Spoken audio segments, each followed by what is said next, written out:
خۆشەویستانی کورسات نیوز سڵاوتان لێبێ لەگەڵ هاوکارانم بەیەکەوە پانۆرامای ئەم شەوتان پێشکەش دەکەین. یەکێتی نیشتیمانی کوردستان لە زاری سەرۆک بافڵ جەلال تاڵەبانیەوە ڕایگەیان کە یەکێتی نیشتیمانی کوردستان لە هەموو هێزولانە سیاسەکانی تر ئامادەترە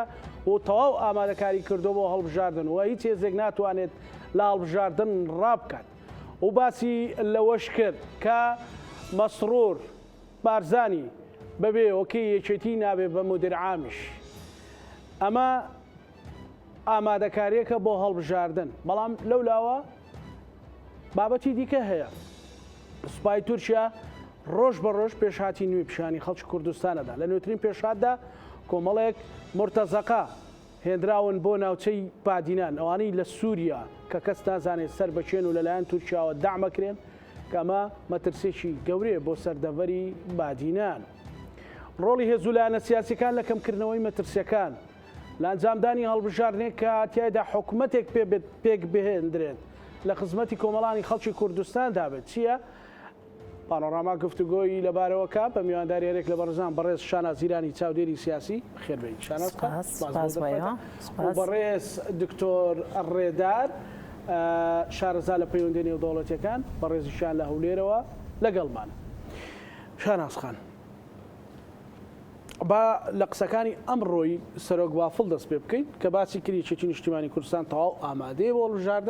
هەڵبژاردن بۆچی گرنگە بۆ ئێوە یەکێتی نیشتیمانی کوردستان و ئاها سوور و مکۆڕن لەسەر ئەنجامداری؟ سڵاو لە ئێوە لە بینەرانی کورسات جارێکی تر سوپاس بۆ ئێوە. ئێمە نەک ئێستا کە ئەمڕۆوتەی سەرۆکی یەکێتی نیشتیمانی کوردستان کە جارێکی تر ئەمەی بەجێ خەڵکی کوردستاندادا کە یەکێتی نەک ئێستا بۆ دەی شەشیش ئامادە بوو کە هەڵبژاردنەکان ئەنجام بدە. دیار ئێمە وەکو حزب لەو ساتەوەی کە بڕیار دراوەکە هەڵبژاردن بکرێت و کاتێککە دادگای ئیتیحادی بڕیارەکانی دەرکرد بە دابەشکردنی بازنەکان بەو یاسایی کە هەڵبژاردننی پێوە ئەگرێ یەکێتی نیشتیمانی کوردستان ئامادەکاری تەواوی کرد بۆ ئەنجامدانی هەڵبژاردن. من پێم وایە لە هەموو حزبەکانی تر باشتر ئامادەکاری کردی و خێراتریش ئامادەکاریەکانی خۆی تەواو کرد لە هەموو ڕوەکانەوە لە ڕووی لۆجیستیەوە لە ڕووی معنەویەوە لە ڕووی ئامادەکردنی کاندیدەوە نیشانەی ئەوەی کە یەکێتی ئامادەیە بۆ هەڵبژاردن بۆ گرنگە هەڵبژاردن بۆ ئەوەی ئێمە ئەو پەیامێکی ئێستا هەمانە ڕاستکردنەوەی ڕێڕەوی حکومڕانی ئێمە لەسەر ئەرزی واقع بە پراکتیکی جێبەجێ بکەین. گلەیی و بێزاری و گازاندەیەکی زۆر هەیە لە حکومڕانی لە شێوازی حکومڕانی لە هەرێمی کوردستاندا. گەشتوتەوە قەناعەتە شانازخان کە بە تەواوەتی دەبێت دۆخە بگۆڕێ ئەو جۆرە سیاست ئیدارەدان و حکومڕانی بگۆڕێ ئەجینا کۆتایی پێهاتوە؟ یەکێتی نیشتیمانی کوردستان و جەماوەری یەکێتی و من پێم وایە بەشی هەرە زۆری جەماوەری کوردستانیش هاتیتە ئەو قەناعەتەی کە ئەو حکوومەتەی ئێستا حکوومەتیشی شکست خواردوو بوو حکوومەتێک بوو نەک هەر نەیتوانی ئیدارەیەکی باشی هەرێمی کوردستان بدا بەڵکو کوردستانی خستە ناو کۆمەڵێک قەیران و کێشەی زۆر گەورە کە تا ئێستاش خەڵک زەرمەندی سەرچیەوە خەڵک پێوە ئەناڵێنێ بەو هەموو قەیرانانەیە کە ئێستا ڕوبەڕووی بوویتەوە. ئێستا کاتی ئەوەیە من پێم وایە نەک ئێستا کاتێتی 2 ساڵ پێش ئێستا کاتی ئەوەیە کە ئەو حکوومەتە بگۆڕدرێ کاتی ئەوەیە کە شێوازی حکومڕانی لەو هەرێمە بگۆڕدرێ. یەکێتی نیشتیمانی کوردستان بە ڕاستکردنەوەی ڕێڕەوی حکومڕانی بە ڕاستکردنەوەی باڵانسی هێز جارێکی تر ئەوێت زۆر بەهێز بێتەوە سەر گۆڕەپانی حکومڕانی. ئێمە جارێکی کەس دووپاتەکەینەوە ئێمە ڕناکەین لە بەرپرسیارەتی ئێمە ڕاستە هاوبەشی ئەو حکوومەتە بووین بەڵام ئێمە بەشداری لەو حکوومەتە ئێمە هاوبەشێکی ڕاستەقینە نەبووین. ئێمە تەنانەت کادیر و زەماوەری خۆشمان گلەیمان لێ ئەکا لەبەر ئەو شێوازە حکومڕانی کە هەتا ئێستاکە ئەو هەرێمەی پێبەڕێوە ئەبردرێ. ئێمە ئەبێ لەوە تێبگەین ئەبێ ئەم حکوومەتە بگۆڕدرێ ئەبێ ئەو شێوازی حکومڕانیە بگۆڕدرێ ئەبێ جارێکی تر بە فۆرمێکی تازەتر و کابینەیەکی تازەتر و بە پەرلەمانێکی نوێتر هەموو ئێمە جارێکی تر بین حکومڕانی لە هەرێمی کوردستان بکەینەوە. خەڵک زۆر بێزارە خەڵک وای لێ هاتووە نەفرەت لە هەمووی ئەکا. ئێمە خەڵک ئێمەی لەوێ داناوە ئەگەر خەڵک نەبێ ئێمە شوێنمان نەماوە لەوێ کەواتە ئێمە ئەبێ خەڵک ئاش بکەینەوە بەچی ئاشتەکەینەوە ئەو خەڵکە لەگەڵ خۆمان ئێمە ئەبێ ئەو جارە لە هەڵبژاردننی ئەو جارە بتوانین ژمارەیەکی بەرچاو کورسیەکان بەدەستبێن و بۆ خەڵکی بسەلمێنین کە ئەگەر یەکێتی نیشتیمانی کوردستان سەرۆکی حکوومەتی لابێ و لایانی جێبەجێ کار بێ شێوازی کارکردنی چۆنە و شێوازی کارکردنی ئەو برادرانش لە ڕابردوو چۆنە کە بەداخەوە تەنیا بەرژەوەندی تەشتی حزبی خۆیان لە بەرچاوگرت تەنیا بەرژەوەندیەکانی خۆیان خستە سەر بەرژەوەندی کۆمەڵانی خەڵکی کوردستان و ئەو هەموو جیاوازیە هەیە لە شێوازی ئیدارەدانی شارەکان دەڤەرەکان تەنانەت لادێکانیش بۆی سەلماندین کە تەنها خۆیان مەبەستە خۆیان بمینێنەوە بۆ بە شێوازش بەڵام ئەبێ ئەوە بزانن کە چیتر خەڵک قبوڵی ناکات چیتر حەزبەکانی تر لایەنەکانی تر ئەو شێوازە حکومڕانی قبوڵ ناکرێت قبوڵیش بکرێت دۆخەکە تەواو لە دەست دەرچۆ کۆتایی پێهاتووە ئێستا حکوومەتی کاربەڕێکەرە ئێستا دۆخەکە لە دەست دەرچۆ تۆ کەم و چەت پێ نەدرێ تۆ خۆشگوزەرانی بۆ خەڵکەکەت نانی تۆ ئاوەدانیت پێ نەکرێ تۆ هەم ئازادیت نامینێ تۆ ڕەشبژیری ئەەکەی تۆ خەڵکت لەناو کۆمەڵی خەیران خنکاندووە ئەمە شکستێکی زۆر گەورەی حکومڕانیە من پێم وایە ئێستا حالیان حکوومەتەکە لە شکستدایە هەموو ڕۆژێک شکست بە دوای شکستەوە دێ ئەگەر ئەوە نەگۆڕدرێ هیچ گومانی تێدانە زیانی بۆ هەموو خەڵک لە سەرەتا زیانەکە ئینجا حزبەکان دوای ئەوە دێن زیانەکە. زۆر باش دکتۆر ڕێدار سڵاو لێبێ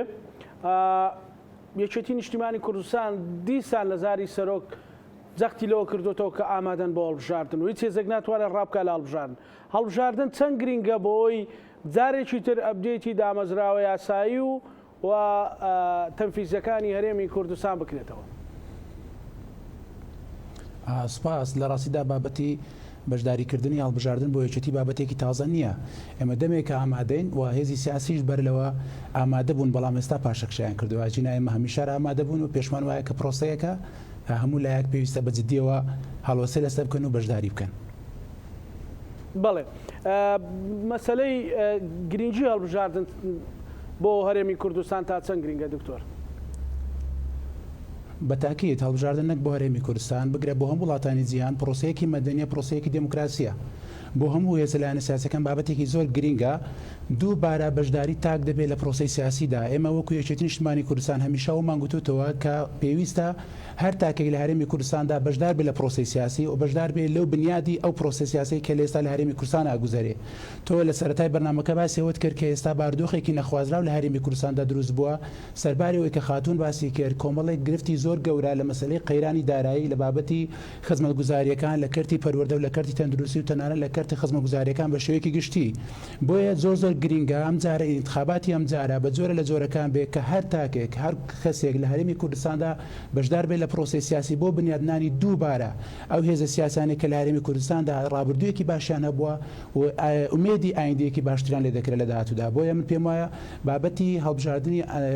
پەرلەمانی کوردستان بابەتێکی زۆر گرنگ و هەستیارە و تێیدا بابەتێکی چارەنووساز بۆ کۆمەڵانی خەڵکی کوردستان بۆ چارەسەری هەموو ئەو قەیرانانێک کە ڕوبەڕووی هەرێمی کوردستان بتەوە چارەسەر بکرێت کە قەیرانی خۆشگوزەرانەکانن قەیرانی گرفتەکانی نێوان هەولێر و بەغدایە قەیرانی ئەو لەشکرکێشانەی کە ئێستا کە دەبین ڕۆژانە لایەن تووچا بۆ سەر هەرێمی کوردستان دەکرێت بەداخەوە جۆرێک هەڵوێستێکی سیاسی لەلایەن خودی ئیدارەی محەلی شارەکانیشەوە ڕوبەڕووی ئەو باردۆخە نابێتەوە. بۆیە هەرێمی کوردستان لە بەردەم قەیرانێکی زۆر گەورەدایە و حکوومەتی هەرێمی کوردستان بەڕاستی وابەستەی کۆمەڵێک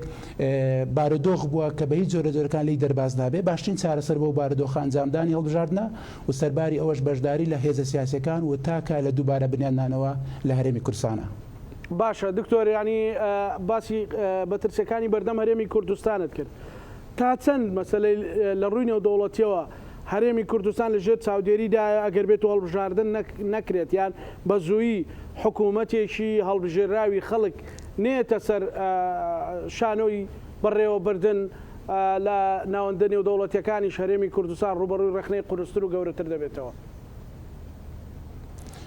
ئێمە ڕوون و ئاشکرایە کە عێراق بە گشتی و هەرێمی کوردستان بە تایبەتی لە بەردەم کۆمەڵە ئاڵنگاری گەورەدایە. ئێمە بەڕاستی من زۆر جار دەڵێم حکوومەتی هەرێمی کوردستان تا ئەندازەیەکی زۆر وڵاتە ڕۆژئاوایەکانی شەرمەزار کردووە چونکە ئێمە ساڵانە دەبینین ئەو راپۆرتانەی کە سەبارەت بە ڕۆژی مافی مرۆڤ بە دموکراسی لە بنیادنانی کۆمەلگایەکی مەدەنی دەردەچێت لە راپۆرتە نێودەوڵەتیەکان بە جۆرەی یاسا نێودەوڵەتیەکان پێویستە هەموو وڵاتەکان بۆ شەرعەتدان بە حکوومەتەکان ئینتخاباتێکی پاک و ئینتخاباتێک لە کات و ساتی خۆی ئەنجام بدەن. ئێمە دەزانین وڵاتی ئەمریکا وڵاتانی ڕۆژئاوا ساڵانە بودجەیەکی زۆر تەرخان دەکەن بۆ بنیادنانی گەشەسەندنی پرۆسی دموکراسی لە عێراق و لە ناوچەکە و لە ناویشدا هەرێمی کوردستاندا. ئێمە زۆر جار وڵاتێکی وەکو ئەڵمانیا وڵاتێکی وەکو بەریتانیامان حراج کردو ناو پەرلەمانی خۆیان کاوانە ساڵانە بودجەیەکی زۆر بۆ تەنمیا بۆ گەشەسەندنی پرۆسی دموکراسی لە عێراق و هەرێمی کوردستانە سەرفەکەن، بەڵام نەتیجەیەکی ئەو تۆی نییە. بۆیە بەداخەوە هەرێمی کوردستان کە ئێستا 2 ساڵ تێپەڕ دەبێت بەسەر ئەنجامدانی پرۆسی هەڵبژاردن و لە ئەزمموی سەرجەم هەڵبژاردنەکانی ڕابردووشدا کە ئەنجام دراون زۆربیان لە کات و ساتی خۆیان ئەنجام نەدراون، کەواتە لە ڕووی یاساییەوە لە ڕووی مەبادی دیموکراسی و نێودەوڵەتیەوە سەرجەم ئەو پرەنسیپانە پێشێل کراون. ئەوەی کە دەمێنێتەوە جارێکی تر هەوڵێکی جددی هەبێ بۆ ئینتخاباتەکە لە کات و ساتی خۆیان ئەنجام بدرێت و جارێکی تر بەرگێکی تازەی دموکراسی بە عێراق و بە هەرێمی کوردستان بکرێتەوە و چیتر کۆمەڵانی خەڵکی کوردستان بازیە بارودۆخە نەدەن، چکە بەڕاستی لە بازێکە کە بازێکی تااقەت پڕۆکێنەرە و بازێکە پێویستە هەرچی جووە بە ئینتخاباتی هەرێمی کوردستان چارەسەر بکرێت. بۆیە من پێم وایە کە راپۆرتە نێودەوڵەتیەکان و سەرجەم یاسای نێودەوڵەتی و کۆمەلگای نێودەوڵەتی لەگەڵەوەدایە انتخابات لە هەرێمی کوردستاندا لە کات و ساتی خۆی ئەنجام بدرێت. و ئەوەی کە دڵخۆشیشە ئێستا من لێرە و لەوێ زۆر جار لە چەند مانگی ڕابردوو دەمانبینی کە هەوڵێکەیە لەلایەن چەند پارتێکی سیاسی بۆ انتخابات ئەنجام نەدرێت و مەترسی لەسەر هەرێمی کوردستان و پرۆسە دموکراسیەکەی هەیە. بەڵام من بۆ خۆم بەش بە حاڵی خۆم گەشتبینم کە وڵاتانی ڕۆژئاوا لە نێواندا هێز ئاوپەیمانەکان وڵاتی ئەمریکا زۆر نسۆڕن لەسەرەوەی کە پێویستە انتخابات لە کات و ساتی خۆی ئەنجام بدرێت. بۆیە پێمان وایە کە پرۆسەیەکی زۆر گرنگە بۆ دووبارە بنیادناونەوەی هەرێمی کوردستان. دکتۆر ڕێداریانی وڵاتانی یەکێتی ئەوروپا و بە ئەمریکا و بەریتانیا چیان لە هەرێمی کوردستان دەوێت لە چ مقیاسێکی یان پێوەرێکی ئەواندا بێ؟ زۆر ڕوون و ئاشکرایە. ینی بۆ نمونە گەورەترین قەیران کە ڕوبەڕووی وڵاتانی ئەوروپیە بۆتەوە مەسەلەی دیاردەی کۆچە. زۆر جا وڵاتێکی وەکو تورکیا فشاری کۆچبەران بەرامبەر بە ئەوروپا بەکاردێنێ کە ئەمەش فشارێکە هیچی کەمتر نییە لە فشاری دابینکردنی سەرچاوی سوتەمەنی بۆ ئەوروپا وڵاتانی ڕۆژئاوا کە خۆی لە نەوت و گاز دەبینێتەوە. وڵاتانی ڕۆژئاوا ئامانجیانە کە مافی مرۆڤ لە هەرێمی کوردستاندا بەرجەستە بێ و راپۆرتە نێودەوڵەتەکان بە هەند وەربگیرێت و خەڵکی هەرێمی کوردستان لە چوارچێوەی پرۆسەی دموکراسیدا ممارەسەی ماف و ئازادیەکانی خۆیان بکەن. ئەو بەچی دەبێت بە پرۆسەی بنیادنانی دموکراسی و دوجار هاوڵاتی بوون لە هەرێمی کوردستان. هەر وەختێک ئەو بارودۆخە پێشێل کرا کە بنەمای دموکراسی لە هەرێمی کوردستان لە بەرچاو نەگیرا، ئینتخابات لە پرۆسەی خۆی ئەنجام لە کاتی خۆی ئەنجام نەدرا، قەیرانی دارایی دروستە بێ ئەو مەشاکلانی دروستە بێ کە ئێستا لە هەرێمی کوردستانە هەیە. دوجار چی پێشێلی مافی مرۆڤ کە پێشێلی مافی مرۆڤ سەر هەڵدەدا ئیتر خەڵک ناچارە ئەم وڵاتە بەجێبێ لەو ڕووە و ئەوروپا و ڕووە وڵاتێکە بە دوای خۆشگوزاری بە دوای ئازادی دابگەڕێ. کەواتە دوجار بە شێوەیەکی ناڕاستەوە خۆ ئەنجامنەدانی هەڵبژاردن لە نێوان دوو کەوانەدا زۆر بە سوود و بە ئاسانایی دیارە کە ئەنجامنەدانی هەڵبژاردن و شێواوی لە مافی مرۆڤ لە هەرێمی کوردستان پرۆسەی دموکراسی لە هەرێمی کوردستان بە شێوەیەکی ناڕاستەخۆ کاریگەر لەسەر وڵاتانی ئەوروپا و بگرە ئەمریکاشەیە، چونکە ئەوان لە سەرەتای هاتنیان بۆ ناوچەی خۆرهەڵاتی ناوەڕاست ئەوان باگەشە کردو کە پێویستە ئەو پرۆسی ڕێزی لێ بگیرێت. ئەگەر ڕێمەولات دکتۆر ڕێدار شاناز خان باسی جیاوازیت کرد و باسی ئەوت کرد کە خەڵک قبوڵ ناکە، بۆ باسی ئەوت کرد کە دۆخەت ینی قبوڵ ناکرێت چی دیکە. بۆ قبوڵ ناکرێت؟ ئەوانەی لا ئێوە گەڵاڵە بوون و خاڵانە چین لە فەرقی خزمەت گوزاریە لە موچەیە لە مەسەلەی کێشەی کۆمەڵایەتیە لە کێشەی دەرونی و حەب بڕۆ بۆ کۆمەڵی کێشەی دیکەوە لە چیەوە کە هەموو شتەکان گەیشتوتە سەر و هێڵی سوورەوە؟ لەو جیاوازیە زۆرەی کە تۆ وەکو هاونیشتیمانی یەکسەرەتا هەستی پێیەکەی وەکو مرۆڤێک هەستی پێیەکەی ئەو جیاوازیانەی لە چی هەیە؟ ئەو جیاوازیانەی کە لە ڕووی ئینتیمای سیاسی هەیە، ئەو جیاوازیانەی لە ڕووی خزمەت گوزاریەوە هەیە، ئەو جیاوازیانەی لە ڕووی سیاسەتەوە لە ڕووی کۆمەڵایەتی هەمووی زۆر بەزەقی ئێستا هەستی پێەکرێ. ئەمە دوو دەڤەرمان هەیە هەمیشەکە خۆزگە بەو شێوازە نەبووە دەڤەری سەوز و دەڤەری زەر هەتا ئێستا ئەوە هەر بە تۆخی ماوەتەوە. بۆچی بە تۆخی ماوەتەوە؟ لەبەر ئەو جیاوازیانێکی ئێستا هەیە. زاون کاکزانە وێنەیەکە کە بینینە بەر چاوی خۆمان سەیری هەولێرکەین، سەیری ئەو دەڤەرەی سۆرانکەین، چەند جیاوازیە بینین لە خزمەت گوزاری ئیش کرایە، ئێمە ناڵێن نەکراوە و دەستیشان خۆش بێ. بەڵام ئەو جیاوازی کە کرایە لە جۆری بەڕێوەبردن لە جۆری بەڕێوەبردننی ئەو ناوچانە زۆر بەزەقی هەستی پێ ئەکرێ. سیرکە ئەو ڕێگاوبانەی کە بۆ دوهۆ کەچی ئەو ڕێگاوبانەی کە بۆ خەلیفان و سۆران ئەچەیە سیرکە ئەو ڕێگای مەسیف و سەری ڕەش ئەوانە هەموو ڕێگایەکن بودجێکی زەبەلاحی بۆ تەرخان کراوە، ڕێگاوبانێکی باشی بۆ دروست ئەری ئێمە ئەپرسین ئەی ئەو ڕێگای کۆیە، ئەی ئەو ئەو ڕێگای بالیسان ئەو ئەی ڕێگای هیران و نازەنین ئەمەی دۆڵی سماقنی ئەوە لە بەرنامە و لە نەخشەی حکوومەتی هەرێمدانە بۆچی جادۆبانەکانیان تا ئێستا بەو شێوازەیەکە هی ئەوە نییە ئۆتۆمۆبیلێکی ئەتیادی بەسەریدا بڕوە ینی هی ئەوە نییە کە مرۆڤ بتوانی بە ئاسانی هاتوچۆ ینی ئاستەنجی هاتوچۆی بۆ خەڵک دروست کردووە ئەمە جیاوازیەکانە کە هەستی پێکرێن اینجا جیاوازی لە دامەزراندنی گەنجەکانمان لە بەرجەستەکردنی ئەو شێوازە حکومرانی ینی هەلی کار بۆ گەنجێک نییە کە بیر و ڕای سیاسی لەگەڵ تۆیانە بۆچی بۆ گەنجێکەیە کە لەگەڵ تۆدایە بۆچی بۆ ئەو خەڵکان هەیە تەنیا ئەگەر ئینتیمای سیاسی هەیە جگە لە جیاوازیەکان بەتاکید لە بوانانەت بۆ پارتەکانیش ئەو عەدالەتی هەیە من بڕواناکەم نە خێوانیە بۆ پارتیەکان وانە ئێمە وەکو یەکێتی وەکو لایەنەکانی تریش ئەمە هەر وەکو یەکێتی نیشتمانی کوردستان ئەمە ناکەین بۆ لایەنەکانی تریش ئەو جیاوازیە هەیە بەڵام لەبەر ئەوە یەکێتی نیشتیمانی کوردستان بریتە لەو حزبی کە ئەبێ باڵانسی هێز ڕاستکاتەوە بۆیە هەمووان چاویان لەسەر ئەوەیە کە جارێکی تر یەکێتی بێ ئەبدێتی ئەو شێوازە حکومرانی بکاتەوە بێ بە فۆرمێکی تازەتر ئەو حکومرانی گۆڕانکاری بەسەردا بکە بۆ ئەوەی بەبێ جیاوازی بە یەک چاوسەیری هەموو هاونیشتیمانیان بکرێت چۆن ئەبێتە ئێستا لە 2024 جیاوازی لە دەڤەرەکان بکرێت لە شارەکان بکرێت ئێمە ئەگە پەرلەمانمان هەبێ ئەگەر بوو زەمان لە ناو پەرلەمان پسند بکرێ بە شێوەیەکی عادیلانە هەر دەڤەرە و هەر شارە و هەر ناحیە و قەزایەک بێتن بەپێی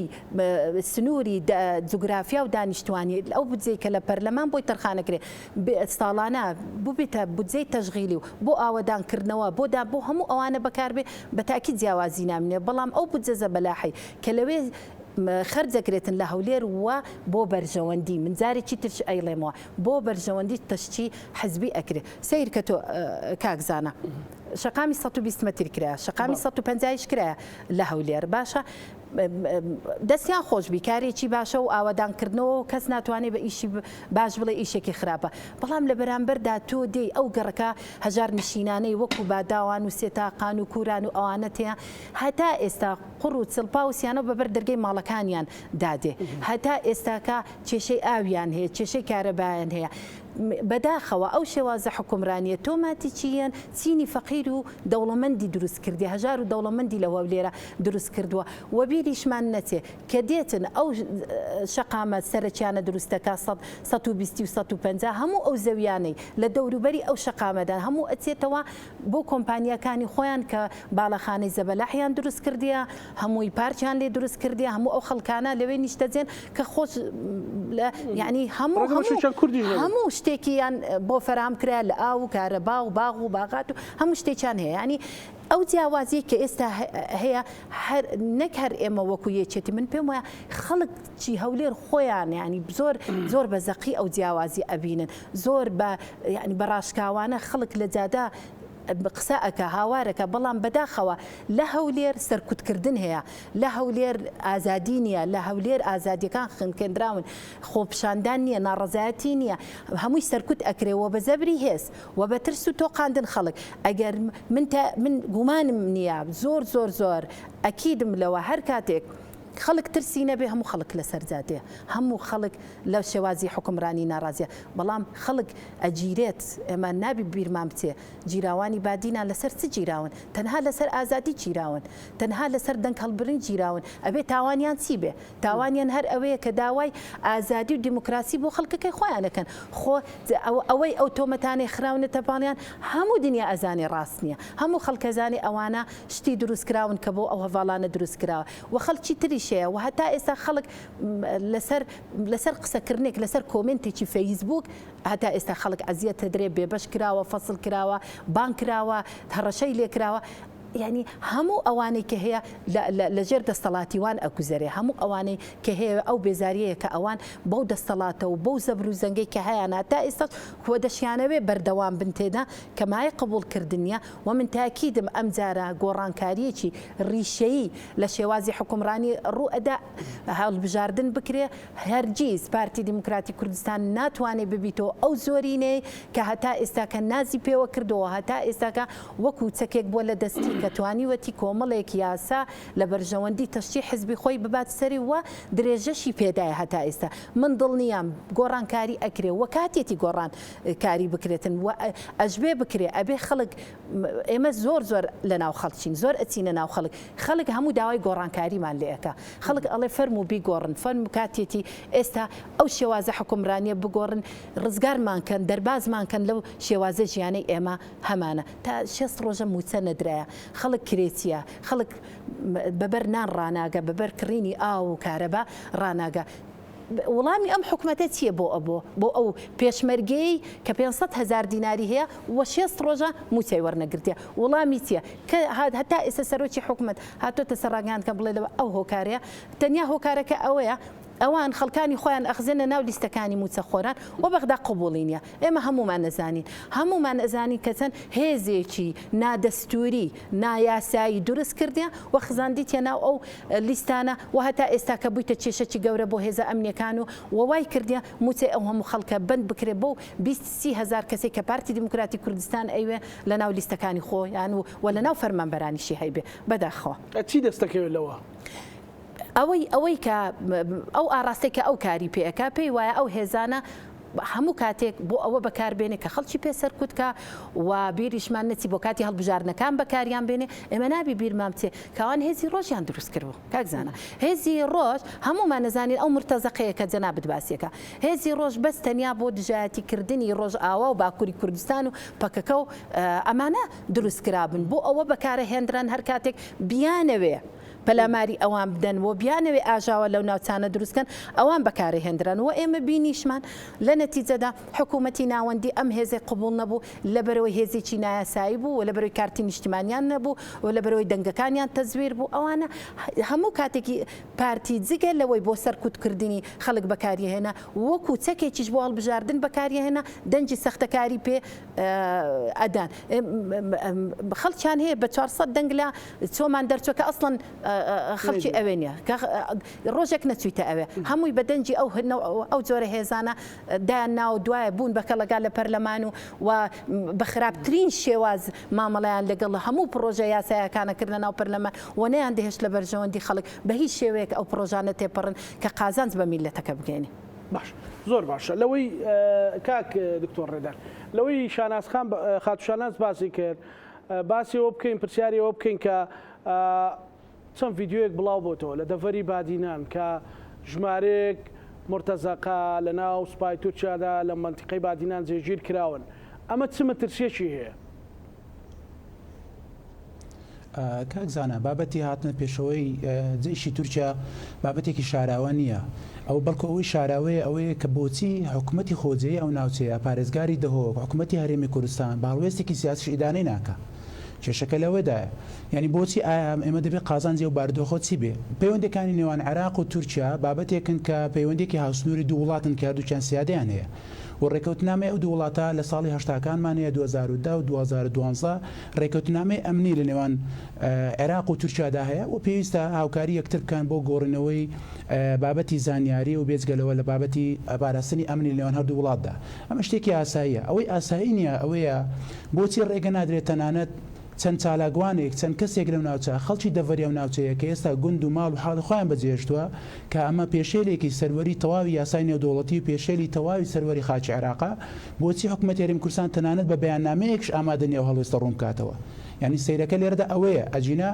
دەکرێت ڕێکەوتنامەیە کە بێ مەدەزانی پەیوەندەکانی نێوان تورکیا و عێراق بابەتێکی سیاسی و ئابووری و ناوچەیە بەڕاستی ئەمە دەزانین ئێستا حکوومەتی عێراقی خەریکی ڕاکێشانی هێڵی تەنمێ لە بەندەری فاوە بە هەرێمی کوردستانەوە ڕەتە بێ دەچێتە تورکیا و قەبارەی بازرگانی بە 200 ملیار مەزنە دەکرێت لە نێوان تورکیا و لە نێوان عێراقا بابەتی ئەمنی ڕێگە پێدراوە بە هەردوو لا بۆ پارێزگاریکردنە سنوورەکانی خۆیان بە چەند کیلۆمەترێک بێنە پێشەوە بەڵکەوەی جێگە هەڵوەسە لەسەرکردە ئەوەی مەترسیەکانە ئەوەی بارودۆخەکە زیاتر ئاڵۆسر دەکا ئەوەیە کە بۆچی حکوومەتی هەرێمی کوردستان بە دێرێکش باسی ئەو بابەتە ناکە بۆچی کەناڵە دیبلۆماسیەکان بەکارنایانەیە لە کاتێکدا ئەمە دەزانین چەندین قونسوڵخانەی وڵاتانی جیهان لەم شوێنەیە و بە جۆرە یاسای نێودەوڵەتیش هاتنە پێشەوە ئەو هێزە هێزێکی ناقانونێ بە جۆرە یاسای نێودەوڵەتی و لە هەمان کاتیشدا وەزیری خارجی عێراقی کە لە پشک و لە ئێستحقاقی کوردە بۆچی هەڵێستێکی جددینە لەسەر و بارودۆخە ینی مەترسەکە لەسەرەوەیە ئەو پاساوانەی ئەوان باسیەکەن و ئەو هێزە دەرەچانەی کە لە بەشێکان هێزی بەکرێگیراوی مرتەزەقەن کە لە وڵاتی سووریا و لە لیبیا و لە شوێنی ترەوە هاورد دەکراون بۆ هەرێمی کوردستان کە بەڕاستی مەترسەکە زۆر زیاتر دەکات لەسەرەوەی کە بەیانی دوو بەیانی هاتنە پێشەوەی و هێزەی تورکیا لە ناوچەی بادینان دەست بە گۆڕینی دیموگرافیا و ناوچەیە دەکات و دەست بە ساڵانکردنی سەروەتە سامانی ئەو ناوچەیە دەکات بۆیە پێویستە هەرچی زووە هەڵوێستێکی جدی لەسەر بارودۆخە بێتە پێشەوە و هێز و لایەنە سیاسەکان بەڕوونی بۆ چوونی خۆیان لەسەر بارودۆخە ئاشکرا بکەن. دکتۆر ڕێدار تا چەند لەسەر ئاسایشی نیشتیمانی هەرێمی کوردستان کاریگەری و مەترسی گەورە دروست دەکەن؟ بەدڵنیایەوە کاریگەری هەیە بەڵام ئەوەی کە جێگای خۆشحاڵیە ئەوەیە کە هێشتا نەچینە هێزە نێودوڵەتەکان وجودێکی تەواویان لە وڵاتی عێراق هەیە و لە ڕێکەوتنی چەند مانگی ڕابردوونیەوان سەرۆگۆزیرانی عێراق و سەرۆ کۆماری تورکیادا تاکی لەسەرەوە کراوە کە پێویستە هەردووچان ڕێزە سیادە یەکتر بگرن دەکرێت ئەو پاساوانەی کە لە ڕاستیدا عێراق تۆزێک هەڵوێستی لاوازە سەبارەت بە تورکیا پەیوەندی بە لایەنە بازرگانی و 2000 ڕێکەوتنامەی 10 ساڵی نێوان تورکیا و عێراقیە بۆ بەردانەوەی ئاو لە تورکیاوە بۆ عێراق چونکە ئێمە دەزانین ئەمە قەیرانی ژینگەی لە عێراق ڕۆژ بە ڕۆژ بەرەو قوڵبوونەوە دەڕوا و عێراق پێویستی بە سەرچاوەیەکی ئاوی زۆری تورکیا هەیە و سەرباری ئەوەش لە بەرنامەیدایە کە جارێکتر هەناردەی نەوتی عێراق لە ڕێگەی بەندەری جیهان و تورکیاوە بەڕێی وڵاتی جیهانەوە بکرێت بۆیە تۆزێک هەڵوێستی سیاسی عێراق تاوەندازەیەک لاوازە لەبەرەوەی کە خاوەنی بەرژەوەندێکی زۆر فراوانە لەگەڵ تورکیایە. ئەوەی کە دەمێنێتەوە ئەوەیە تا چەندە کاریگەری لەسەر ئاسایشی هەرێمی کوردستانەیە بەدڵنیەوە کاریگەریکی زۆری هەیە ئەمە لە ڕووی ئابووری و ئەو ناوچانە ڕۆژ بە ڕۆژ گوندەکان بەرەو چۆڵبوون دەڕۆن و ئاسایشی خۆراکی هەرێمی کوردستان دەکەوێتە مەترسیەوە 2000 دەواازە سنوورەکان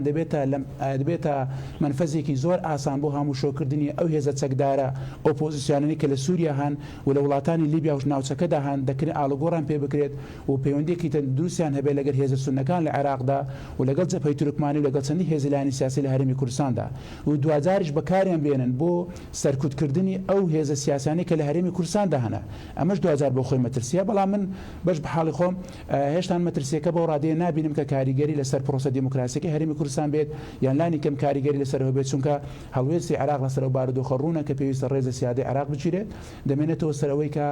لایەنی سەرەکی لە پێکێنەری حکوومەتی هەرێمی کوردستان پارتی دموکراتی کوردستانە هەڵوێستی خۆی لەسەر بابەتە بەڕوون و ئاشکرایی خەڵک دەبێت چی بکات دکتۆر ڕێدار خەڵک بە تایبەتی ئێستا بۆ نمونەوانە لەوێ جێگیر بن هەر ڕۆژە مەفرەزەیەک بچێت خەڵکێک استفزازکە منتیقەی استراتیژی لە بادینان دەستیان بەسەرداگرتووە ڕۆڵی خەڵک و نووسەر و نوخبە دەبێت چی بێت؟ هاوار و ناڵەی خەڵکی ئەو ناوچەیە ژن و منداڵ ڕۆژانەی مەدەبیستین بە تۆباران و بە وێرانکردن و بە سووتانی گوندەکان هاوار و ناڵەیان زۆر ئاشکرایە ئەوان ڕێگایان پێنادرێت تەنانەت گربوونەوەیەکی جەماوەری بکەن وەکو گوتم تا ئێستا هەڵوێستی ئیدارەی خۆجێیی ئەم شارەکە لە پارێزگای دەوە کە تا ئێستا هەڵوێستێکی جدی سەبارەت بۆ بارودۆخە نیە و بگرە پێشوازیشان لێ دەکرێت بە جۆرە لە جۆرەکان ئەوەی کە پێویستە خەڵک ئەنجامی بدا لە سەرەتا بەرپێوانی مەدەنیانە بە دەربڕینیان ڕزایەکان بەگەیاندنی یا داژنامەیەک بۆ قونسڵخانە و بۆ نوێنەری ئەو وڵاتانی کە لە هەرێمی کوردستان و لە عێراقدان و 2000 هانابردنە بۆ سیادەی عێراق و لە ڕێگەی دەستوری عێراقەوە چارەسەری ئەو بارودۆخە بکرێت من پێم وایە کە وەزیری خارجی عێراقی کە بەڕێز کاک فواد حوسێنە دەکرێت ڕۆڵێکی باش لەو بارودۆخە لە پەیوەندەکان لەگەڵ تورکیا بینێ بەڵام بەداخەوە نایبینێ ئەجینا ئەو ڕۆژانە و هەفتانە لە کۆبنەوەی ئەنجومەنی وەزیرانە ناو حکوومەتی عێراقیە دەکرێت و بارودۆخە گەنگەشە بکە و 2000 بیباتە ناو پەرلەمانی عێراقی دەکرێت هەڵوێستێکی جدی چونکە بەڕاستی لە ناوەڕاست و باشووری عێراق عەرەبەکان تاندازێکی زۆر باش هەڵوێستێکی ڕوونیان هەیە سەبارەت بە هێزە بیانەکان لە عێراق و لە هەرێمی کوردستانە بۆ ئێمە ڕۆژانە ئەوان ئەو بارودۆخە دەبینن و بەرپرسانەوەیەکی زۆر هەیە لەلایەن ئەوانەوە بەڵام بەداخەوە ئێمە لەو ناوچەیەدا ئەوەی کە دەمێنێتەوە چارەسەرەکەوەیە کە ئێمە لە بەردەم پرۆسەیەکی چارەنووسازداین ئەویش پرۆسەی هەڵبژاردنەکانی پەرلەمانی کوردستانە وەکو گوتم دووبارە پێویستی بە نەخشەداڕێژنەوەی هەرێمی کوردستان و هێزە سیاسەکان لە هەرێمی کوردستانەیە ئێمە باز لەوە ناکەین کە چی هێزێکی سیاسی باشە چه هێزێکی سیاسی خراپە بەڵکو ئەو بارودۆخە بۆ کۆمەڵانی خەڵکی کوردستان و بۆ دەنگدەر و بۆ خەڵکی ناڕازی و بۆ خەڵکی قوربانی دەری ئەوەی کە ئەو بارودۆخە نەخوازراوەی لەشکرێکی تورکیا لەسەرە بارودۆخەکە ببینن سزای و هێزولایەنە سیاسیانە بدەن کە پێویستە ڕۆڵیان هەبێ لە پەرلەمانی کوردستاندا و ئێمە ئەوەی کە بەلامانەوە گرنگە بنیادنانی کۆمەلگایەکی دموکراتیە بەشداری تاکە لە پرۆسی دموکراسی و ئەنجامدانی هەڵبژاردنەکان بۆ ئەویان بتوانن لە قەراری سیاسی بەشدار بن. زۆر باشە دکتۆر ئەگەر ڕێمەولات شانازخان خات شانازیانی ئەوەی کە پرسیارم کرد لە کاک ڕێدار دکتۆر ڕێدار بوونی 500-600 چەکداری ئۆپۆزیسیۆن کە لە سووریا بوون کە ینی وجدانیان نەبووە بۆ کوشتنی ژن و منداڵ و پیر و گەنج و ئەوەی کە لە شەڕ بۆ لە شەڕەوە هێنانیان بۆ بادینان چ مەترسێکی هەیە بەتاکید مەترسی گەورە هەیە من سەرەتا ئەمەوێ تەنیا باسی ئەوەت بۆ بکەم بڵێم ئەمانە پێیانەوترێت جاش جاش چییە هەنی بەچێ ئەوترێ جاش ئەو کەسەیەکە چاوساقی بۆ دوژمنەکە جاش ئەو کەسەیە کە دەستی دوژمنەگرێ هێنێتە ناو خاچی خۆی جاش ئەو کەسەیە کە بەکرێ گیرا و ئەگرێ دێ هاونیشتمانیەکانی خۆی پێ ئەترسێنێ یان لە شوێنێک لە شوێنە بەتایبەتی لە شوێنە خاڵە سنووریەکان بێزاریانەکەوە کە خەڵکەکە ئەو شوێنانە چۆڵ بکەن. هێنانی ئەو مرتەزقانە تەنها بۆ ئەوەیە چی ئەوەی کردووە پارتی دیموکراتی کوردستان ئەیکە کە حیزبێک کە لە حکومرانی بێت کە لە ترۆپچی دەستەڵات بێ دەستی دوژمن بگرێ بیهێنیتە سەر سنوورەکانی خۆیان وە چاوساقی بۆ بکە وام ڕۆژێ بە درۆنەکان سەر سنوورەکانمان بردومانکەوە هەموو ڕۆژێک لایەکی ئەو خاکەمانە بینین بە دەستی مەبەست بە ئەنقەس ئاگری تێبەرە درێ دارەکانمان کە تەمەنیان 400 ساڵە ئەسووتێنرێ وە زۆر شتێکی ئاساییە کە بێ مرتەزەقەش بێنێ بۆ ئەوەی خەڵکی خۆی پێ بترسێنەوە ئەو ناوچە سنووریانە بۆ خەڵکە چۆڵ کاتن و ئەو کەسانە تێدانیشتە جێ بکە بۆ ئەوەی هەر کاتێک بێوێ وەکو ئیشیان پێ بکە وەکو بۆمبێکی تەوقیتکرات و وابن هەموو کاتێک لە دەستی ئەوان دابێت تورکیا کاتێک بەکاریانە هێنەوە چ پارتی دیموکراتی کوردستان بەکاریانێنێ هاو شێوەی زمانی باز کاکزانە جاش هەر لە کوردەکان دروستەکە کۆمەڵک ئەو فەوجانە دروستەکان ئەو جاشانە تەنها ئیشیان چ بوو دەهاتن لەو گوندانێک کە پێشمەرگەیان کە سوکاری پێشمەرگەی تێدا بوو پەلاماریان نەدا هێرشیانەکردنە سەریوە ئەو شوێنانیان پێچۆڵەکردن بە کە سوکاری پێشمەرگەوە بەداخەوە کە پاشماوەکانیشیان زۆر و زۆربەی زۆریشیان لەژێر دەسەڵاتی زۆنی زەر تا ئێستا زۆر بە ئاسوودەی ئەژین پاشماوەی ئەو جاشانە هەمان ئەوانە کە ئێستا جارێکی تر بە فۆرمێکی تر هەم تورکیا لە لای خۆی دروستیانەکاتەوە بە چاوساقی پارتی دیموکراتی کوردستان ئەو کەسانە هێنێ تەنیا بە پارە بە پێدانی بڕێک مادە پارە ئەیهێنی بۆ ئەوەی لە ناو خاچی خۆی جێگیریان کەەوە هەر کاتێک ئیشی پێ بن ئەوانە کاریان پێ بکرێەوە من هێزی ڕۆژیشم بە نمونە بۆ ئێوە هێناوە کە زۆربەی زۆریان خەڵکی ئەو وڵاتانەی دەرەوە بوون و تەنانەت هیچ ناسنامێکی یاساییشیان نەبوو بەڵام موچەخۆر بوون موچەخۆری سەر ئەو حکوومەتی هەرێمەی کوردستان بوون و لەسەر شان و لەسەر ئەرچی ئەو میلەتە مشەخۆر بوون ئەهاتن موچیان وەرەگرتە هەر بۆ ئەزیەتدانی ئێمە و بۆ ئازاردانی خەڵکی خۆشمان جارێکی تر بەکارە ئاهاتنەوە ئەو جاشانە ئەو مرتەزەقانە ئەو جاشانە ئەو بەکرێگرتان هەموو ئەوانن کە پارتی دیموکراتی کوردستان ئەیان کاتە موچەخۆری ئەم هەرێمی کوردستان نابێ خەڵک ئەمەی لەبیر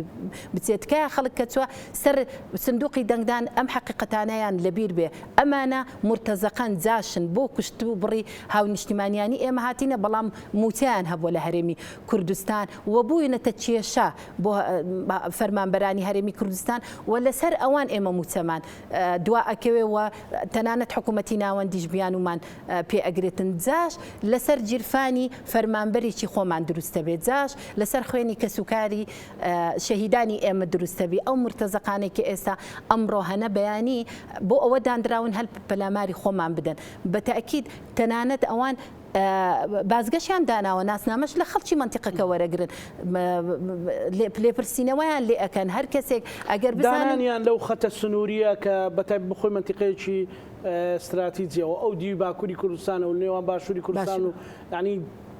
بۆمبێکی مەترسیدار نیە بۆمبێکی زۆر مەترسیدارە کاکزانە ئەمە دانانی ئەو مرتەزەقانە لەو خاڵە سنوورە کە هیچ سڵمینەوەیان نییە نە لە کوشتن لە بزرکردن چۆڵکردنی خەڵکەکە ترساندنی ئەو خەڵکە ئەو بۆمبێکی تەوقیت کراوە بە تەئکید من پێشم وایە بۆمبە زۆر جار بەڕێ خۆمان زۆر بە خراپی تەقیوەتەوە و وردە وردە ئەو گوننشینانە ئەو خاڵە سنووریانە چۆڵ ئەکەن خەڵک ترسی هەیە لە ژیانی خۆی تۆجەیە لەبەر ئەوەی جگە لەوەی کە درۆن بەبەردەوامی تۆ بارانتەکە مرتەزەقەکانیش دێن لە خاڵە سنووریەکان خەڵکیان هەراسان کردێ ئێستا وردە وردە ئەو گوندانە ئەو لادێنشینانە چۆڵە بن هەمووی کە ڕوو لە شارەکان جارێکی تر فشار دروستەکرێتەوە هەم لەسەر ئەو حکوومەتی هەرێمە فشار دروستەکرێت لەبەرەوەی ئەوانیش پێویستیان بە ژیانە لە شوێنی خۆی هەڵکەندراوە دێ جارێکی تر ژیان دروستەکاتەوە ژیان دروستکردنەوە نە ئاسانیە تۆ ژیانت لێ تێکداوە لەوێ ترست بۆ دروست کردووە چیتر ئیدارە ناکە لەوێ جارێکی تر فشار لەسەر حکوومەت دروستەکات تۆ ژیانی بۆ دروستەکەیتەوە بەڵام بەتاکید ئەوانە هەموو مانای ئەوەیەکە بێجێدانە بەرژەوەندی خەڵک بێ ئەوەی کە بیر لەوەی بکاتەوە کە ئەمە ئەم مرتەزەقانە تەنانەت ئاسایشی خاچشمان ئەخەنە مەترسی سەروەریمان ئەخەنە مەترسی سەروەری ئاسایشی ئاومان ئەخەنە مەترسی مەترسی نییە خەڵکیش لێ نیشتە جێکەن و بۆ داهاتوو بەتاکید لە ڕووی دیموکرافیاوە من پێم وایە 10 ساڵ 15 ساڵی تر گۆڕانکاریەکی تەواو بەسەر ئەو خاڵە سنووریانەدا دێ و هاوشەوەی کە لە ڕۆژ ئاواکرا کە زۆر ویستیان لە ڕۆژاوی خەڵکیان لەسەر ماڵ و حاڵی خەڵک جێگیر کردو بڵێ زۆرێک لە تعریبی دیکەیە ئەمە گۆڕینی دیموگرافیا بڵێ ئەمە گۆڕین دیمەوە من پێم وایە ئەگەر ئەوەش بستە سەری بۆ ئەوان بە تاکیدی دوای چەند ساڵی دوای دوو دەیتر بە تەواوەتی هەز بە گۆڕینی ئەو دیموگرافیا ئەکەین وە خەڵکانێک لەوە نیشتە جێ ئەبوون کە هیچ ناسنامە و هیچ پەیوەستێکیان بەو خاکە وڵاتی ئێمەوانێت تەنیا پاشماوەی ئەو مرتەزەقانن کە لەوێ هەموو ئەوانەی ئستیفاکە ئەوەی کە چاوساقی بۆ دوژمنەکە کە بەداخەوە ئەوانەی کە پێیان وایە ئەگەر ئەوانە نەمێنە تۆ خاکەکەتی بۆ بفرۆشی ئێمە سیویەکی ئاب زەقترین نمونەی خاک فرۆشتنە هێنانەوەی بەعس و دەبابەکانی بەعز کە هەمووی 4 ساڵ 5 ساڵ بوو خەڵک بەو ڕاپەڕینە مەزنێ بە خوێنی ئەو هەموو شەهیدا تا بەعس ڕاماڵدە بەڵام کە تۆ دەبابەکانی بەعست هێناوە ناو شاری هەولێر زۆر ئاساییە لە لایکە هێزێکی بێگانەشی وەکو تورکیا بێنێتە سەر سنوورەکانی ترکەواتە ئەمە ئەو چاوساغیەکە ئەوانەکەن ئەو بەرژەوەندی خۆیان لە چاوساغیکردنی ئەوانەمین مانەوەی خۆیان لەوان ئەبینن و هێزی مانەوەی خۆشیان لەوان ئەبینن چونکە ئەزانن لە کوردستان خەڵک زۆر بێزار بووە هێزی مانەوەیان بە شێوەیەکی دیموکراسی نەماوە کاکزانە دێن بە زەبری هێز بە زەبری زاشایەتی بۆ وڵاتانی ئیقلیمی ئەوانەی کە دەیانەوێ خاکت داگیرکەن ئەوان دێن چاوساغی و دەستیانە گرن و ئەیان هێن و مرتەزەقەیان بۆ دروستەکەن و بەس بۆ مانەوەی خۆیان بۆ مانەوەی ئەو هەیکە لە لاوازە سمعینەتەوەی و نیشتیمانی و خەڵک و خاک لە دەستدەی چمانەوەیەکە بەتاکید ینی ئێستا سیرکە تۆ زاشایەتیت بخرێتە پاڵ ینی خائین خاک فرۆشی ئەمانە کە تۆ ینی ئەمانە هەموو لات شتێکی ئاسایی بێ کەواتە هەموو شتێک ئاسایە بۆ لە پێناو مانەوەی خۆت لە پێناو مانەوەی خۆت لەو دەستەڵاتە لاوازەی کە ئێستا حکوومەتی هەرێم وەکو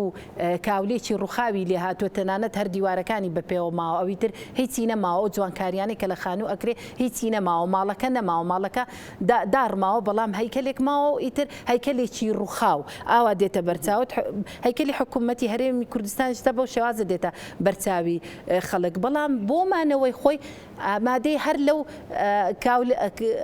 لەو هەیکەلە زەعیفە هەر دابنیشێ هەر بەردەوامی پێبدا بەس بڵێن کە ماوە بڵێن کە ئەو لەوێ باش دکتۆر ڕێدار مانەوەی هەرێمی کوردستان بەم دۆخە بەم هەموو قەیرانە لە ناوەندە نێودەوڵەتیەکانەوە بەگشتی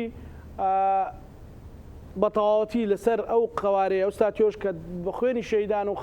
خەبات و قوربانی خەڵکی کوردستان دروست بووە تووشی داڕوخان و شکستێکی گەورە نابێ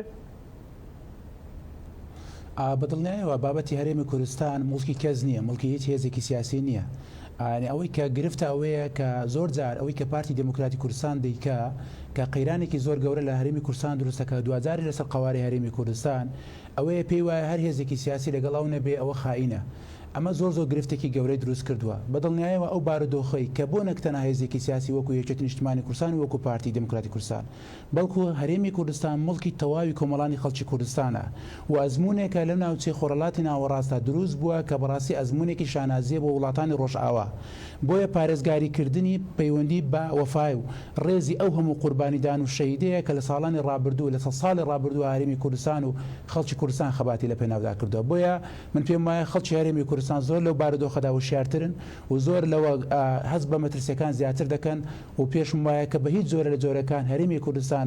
قابلی مساومەکردن نیە لە سەری لەلایەن هیچ هێزێکی سیاسیەوە و هەر کاتێکیش بگاتە ئەو بارودۆخە هێز و بازووی خەڵکی هەرێمی کوردستان کە بە خەباتێکی دموکراتی مەدەنیانە وەڵامەدرێتەوە پێم وایە زۆر بە ئاسانی دەتوانێت پارێزگاری لە هەرێمی کوردستان بکات چونکە بەڕاستی بارودۆخی هەرێمی کوردستان و ڕۆیشتنی بەو ڕێڕەوەی ئێستادا ڕۆژ بە ڕۆژ بەرەو ژوورێکی تاریک و بە بەرەو قەیرانێکی گەورەتر و خراپتردا دەڕوە بۆیە پێویستە هەموو خەڵکی هەرێمی کوردستان هەڵۆسە سەو بارودۆخە بکەن و من پێشم وایە پێویستە بە خەڵکی کوردستان و سزای ئەو هێزە لایەنە سیاسیانە بدەن کە ڕۆڵیان هەیە لە لاوازکردنی هەرێمی کوردستان چونکە ئەو بارودۆخی کە ئێستا هێزە ئیقلیمیەکان ناوچە دەیانەوێت بۆ هەرێمی کوردستان دەستیان بکەوێ هەندێک پارتی سیاسی هۆ بەتایبەتیش لە ناو هەرێمی کوردستاندا خۆیان ئەو پاساوە دەدەنە وڵاتی ئیقلیمیەکان بۆی هەرێمی کوردستاندا لاواز بکەن ئێمە دەزانین ئەزمموی ئەنجامدانی ڕێفراندۆم لە ساڵانی ڕابردوو کە بەبێ هیچ پاڵپشتێکی نێودەوڵەتی کە بەبێ هیچ پاڵپشتێکی ناوخۆیی بەبێ هیچ بارودۆخێکی گونجاوی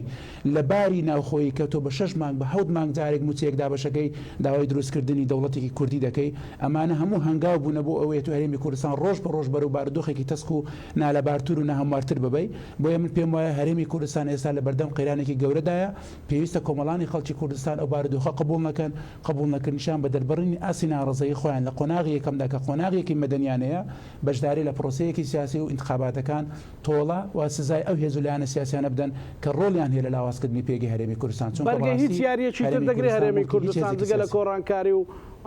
ئارامبوونەوەی دۆخەکە بەرگەی هیچ دۆخێکی تر دەگرێت کاک دکتۆر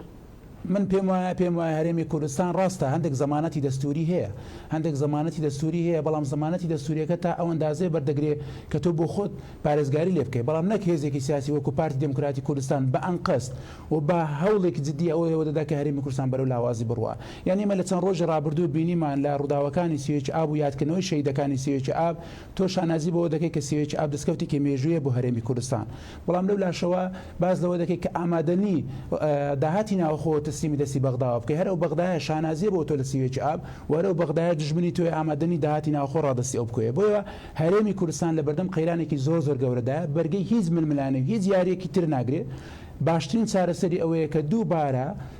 دووبارە هەموو هێزە سیاسەکان بە حەجمی خۆیان بەشداری لە پرۆسی سیاسی بکەنەوە و خەڵکی هەرێمی کوردستان ڕەنگڕێژی ئەو سیاسەتە بکە کە لە ساڵانی داهاتوو هەرێمی کوردستان چاوەڕێ دەکات. سوپاسەکەم شانازخان 2000 هەرێمی کوردستان ئەگەر نەگۆڕێت ئەتۆڕێت بەتاکیت ئەمە گومانی تێدانە ئەگەر ئەو جارە ئێمە گۆڕانکاری نەکەین و گۆڕانکاریمان پێ نەکرێ ئاراستەکە بەرەو خراپترە ئاراستەکە بەرەو دۆخێکی نالەبارتر هەموو وەکو ئەو هەواڵە ئاماژەی پێدەڕاستە ئێمە چەند زمانەتێکی دەستوریمان هەیە بەڵام ئەگەر یەک نەبین و تەبایی نەبێ و حکوومەتێکی تۆکمەمان نەبێ و پەرلەمانمان نەبێ بۆ ئەوەی پارێزەری یاسا و دەستور بێ ئێمە چۆن ئەتوانین زمانەتی ئەوە بدەین گرنتی ئەوە بدەین کە ئێمە لە مەترسیدانی نەخێر ئێمە لە مەترسیداین هەر خۆمان دەوروبەرمان ئێمە مەترسین بۆ ئێمە هەموو وڵاتە ئەقلیمیەکان مەترسین بۆ ئێمە حکوومەتی ناوەندی زۆر جاروێ ئێمە ئەزانین بیان و ئەجیرە لەبەرەوەی لەوێش لە ناو حکوومەتی ناوەندیش کاکزانە چەندین مەزهەب و گروپ لەوێ حکوومەتیان پێکێنە ئەو گروپە لەگەڵ ئێمە ڕەنگە ئەو گروپە لەگەڵ ئێمە نەبێ لەوێش سیاسەتەکان هەڵبەزین و دابەزینیان هەیە بۆیە ئایا گرنتی چییە ئەمە ئەگەر نەچین ئەو جارە بە شێوەیەکی دیموکراسی نەچینەوە ناو هەڵبژاردن و حکوومەتی کابینەی حکوومەت پێکنێنی ئایا چ زمانەتەکەیە کە ئەو قوارەیە وەکو خۆی بمینێتەوە و ئەو کیانە لەبار نەچێت بە تاکید زمان نییە زۆر سپاس بۆ بەڕێز شاناسیرانی چاودێری سیاسی سپاس بۆ بەڕێستان